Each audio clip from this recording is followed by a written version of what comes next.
Hey hi everyone and welcome back. और अभी last video पे किसी का क्वेश्चन था कि क्या कंपनी पैन कार्ड के थ्रू एम्प्लॉयमेंट को वेरीफाई कर सकती है।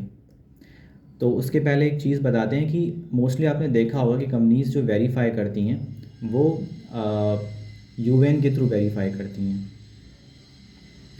ठीक है, क्योंकि यूएन जब आप देते हो तो आपकी सारी एम्प्लॉयमेंट हिस्ट्री उसमें रहती है। अगर इन केस आपका पीएफ डिडक्ट होता था वहाँ, तो नहीं पीएफ डिडक्ट होता था तो उसको वेरीफाई करने के बहुत सारे तरीके हैं कि कंपनी मेल भेजती है, जो भी ऑफिशियल मेल आईडी है उस कंपनी की, या फिर फिज़िकल वेरिफिकेशन होता है। अगर जो कंपनी वेरीफाई कर रही है और जिसके यहाँ जाना है वेरिफिकेशन के लिए, वो कंपनी सेम सिटी में लाई करती है। बहुत सारे उसके भी तरीके होते हैं। फिर लेटर भेज के भी वेरीफाई करती है कि यहाँ काम करता था कि नहीं। मतलब बहुत सारे उसके अलग अलग तरीके हैं। अगर आपका पीएफ नहीं कटता था तो पीएफ कटता था तो एक तरीका वो भी है कि पीएफ से वेरीफाई किया जा सकता है कि श्योर हो जाते हो कि हाँ इस डेट से इस डेट तक आपका एम्प्लॉयमेंट पीएफ में शो कर रहा है। तो मोस्टली माना जाता है और होता ही ऐसा है कि कंपनी ही उसको एंट्री डेट एग्जिट डेट जो भी एक्चुअल है वही उसमें शो होती है। ठीक है, क्योंकि आपका कंट्रीब्यूशन भी नहीं शो होगा अगर आप लास्ट डे जब भी आप छोड़े हो जिस मंथ में भी, उसके अकॉर्डिंग ही कंट्रीब्यूशन भी होता है। अभी जो क्वेश्चन था कि पैन कार्ड के थ्रू वेरिफिकेशन हो सकता है कि नहीं, तो पैन कार्ड जो आपके पर्सनल आइडेंटिटी होती है उससे आप पता लगा सकते हो कि आपको कितना टैक्स सबमिट करना है, या उसके थ्रू आप टैक्स सबमिट करते हो। बेसिकली वो आपका टैक्स का रिकॉर्ड रखने के लिए कैलो होता है। ठीक है, बट एम्प्लॉयर उससे पता नहीं लगा सकता कि आपका किस कंपनी में टीडीएस कटता था।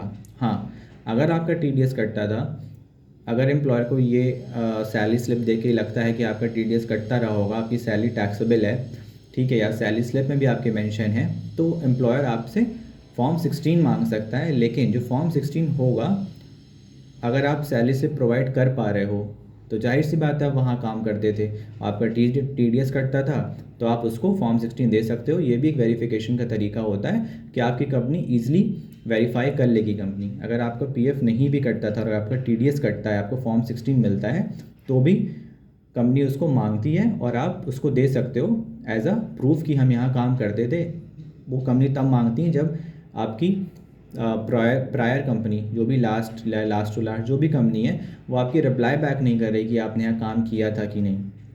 काफ़ी मेल गई या जो भी है, फिजिकल विजिट हुआ, बट उनके रीच नहीं कर पा रहे, या कंपनी क्लोज हो गई, तो उस केस में आप फॉर्म 16 भी माना जाता है अगर आपका पीएफ नहीं डिडक्ट हो रहा था तो वेरिफिकेशन का ये भी एक तरीका है कि फॉर्म 16 आपके पास अगर है तो वो भी एक प्रूफ होता है आपके एम्प्लॉयमेंट का कि आप वहाँ पे काम कर रहे थे।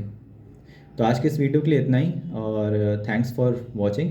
और अगर आपने अभी तक सब्सक्राइब नहीं किया है so please subscribe the channel and share the link of this video, और जिसको भी चाहिए, जिसको भी इंफॉर्मेशन चाहिए।